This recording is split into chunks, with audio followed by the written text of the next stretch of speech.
Petit troco de livre avec Décoloniser le droit, de Marine Calmet aux éditions Wild Project.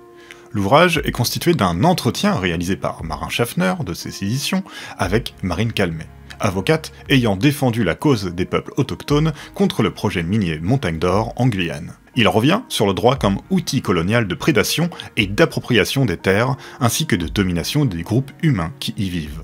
Aujourd'hui, ce droit demeure un instrument néocolonial qui permet de poursuivre l'extraction des ressources naturelles en dépit des modes de vie et des conséquences écologiques.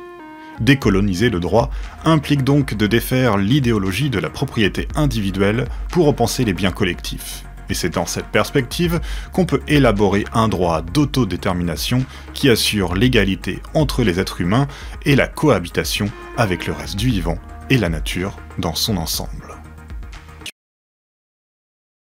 Petit troco de livre, avec Brève histoire du néolibéralisme de David Harvey aux éditions Amsterdam.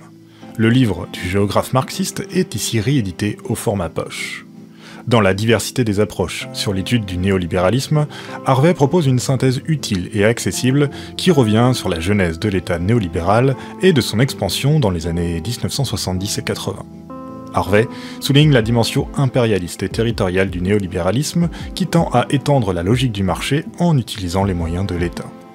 Il revient sur la fabrication du consentement général aux méthodes néolibérales, une fabrication largement autoritaire à l'aide soit de coups d'État ou de répression syndicale, dans une pure lutte des classes. L'un des chapitres se concentre sur le cas chinois qui mêle néolibéralisme et centralisation étatique complètement arbitraire. L'ouvrage s'achève sur la nécessité de redonner un véritable sens au mot de liberté, plus noble et plus digne. Petit troco de livre avec Découvrir Saint-Just aux éditions sociales de Marc Bélissa et Yannick Bosc, dans une petite collection dont on a déjà eu l'occasion de parler ici même.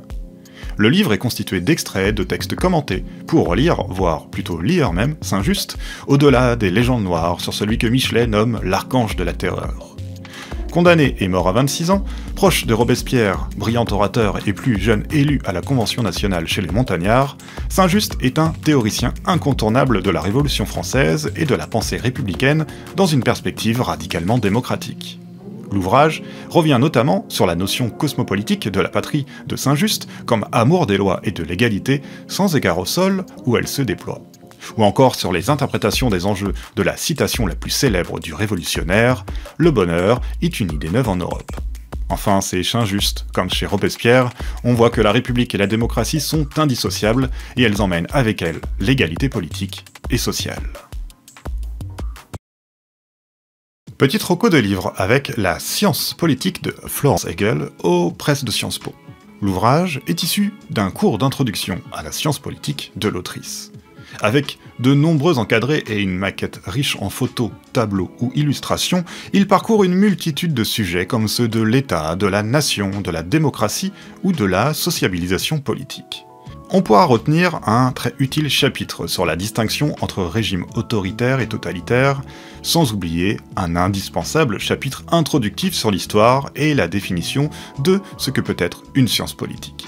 Chaque partie du livre propose une bibliographie commentée, ainsi que des propositions littéraires, musicales ou cinématographiques pour approfondir ou concrétiser, de manière utile et pour sa culture, un sujet en particulier. Petit troco de livre avec les droits de la terre-mère d'Alfredo Gomez-Müller aux éditions Wild Project. L'ouvrage est pensé comme un petit manuel d'introduction aux droits de la nature depuis la perspective de l'Amérique du Sud. Pour ce faire, il revient sur la première proclamation d'une constitution écologique en Équateur en 2008, qui mêle dans son élaboration la langue espagnole et la langue quichua, variante du quechua. Deux termes sont ainsi mis en avant, Pachamama qu'on peut traduire par terre-mère, et Sumacaose qui peut renvoyer au buen vivir espagnol, le bien vivre. Le livre permet donc de comprendre et de s'informer sur cette perspective non dénuée, on l'imagine, de conception spirituelle, qui ancre une certaine manière de penser l'écologie politique. L'auteur rappelle que contrairement à une vision qu'on pourrait dire occidentale, ici le matériel et le spirituel peuvent se concevoir comme étant imbriqués l'un dans l'autre, ce qui peut permettre des traductions fécondes entre différentes doctrines écologistes. Petit troco de livre avec La domination blanche de Solène Brun et Claire Kosker aux éditions textuelles.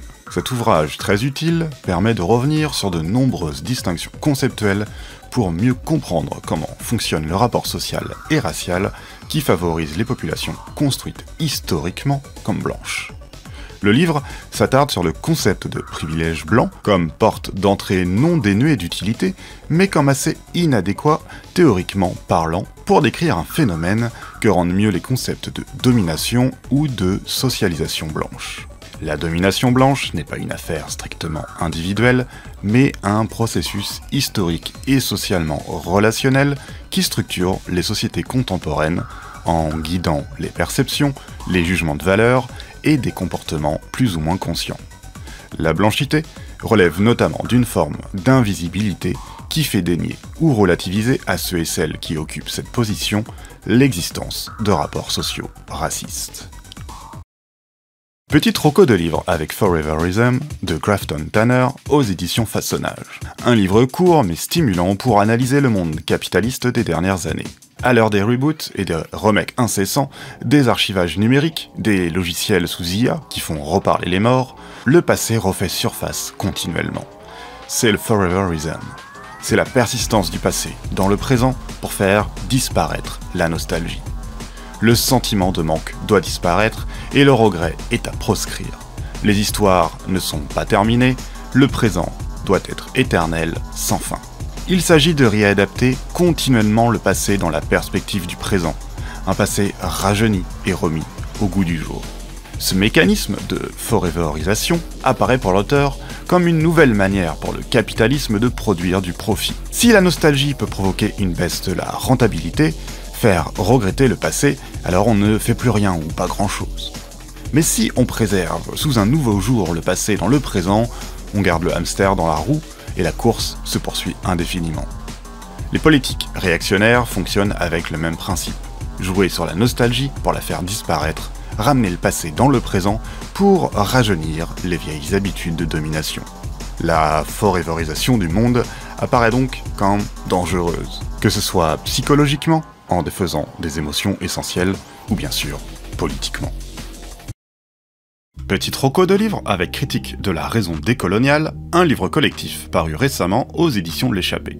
On a déjà présenté sur la chaîne, notamment grâce au livre Pensée décoloniale de Lisselle Quiroz et Philippe Collin, les contours théoriques de ce courant qui lie la modernité capitaliste avec la colonialité, conçue comme un système global de domination. Ce livre collectif rassemble plusieurs textes critiques provenant cette fois-ci de la gauche radicale et non pas, comme le plus souvent, de pensées ou de médias de droite. Il permet d'apporter, à travers ses diverses contributions, un contrepoint utile pour discuter un courant qui peut ne pas apparaître sans défaut théorique et pratique. Il se concentre davantage sur 4 auteurs du groupe Modernité-Colonialité, comme Kirano ou Mignolo, et l'ouvrage insiste sur l'essentialisation culturelle et historique que peut produire, selon les contributeurs, certaines thèses de la pensée décoloniale, à travers l'idée notamment que la catégorisation raciale coloniale est au fondement des dominations capitalistes de la modernité.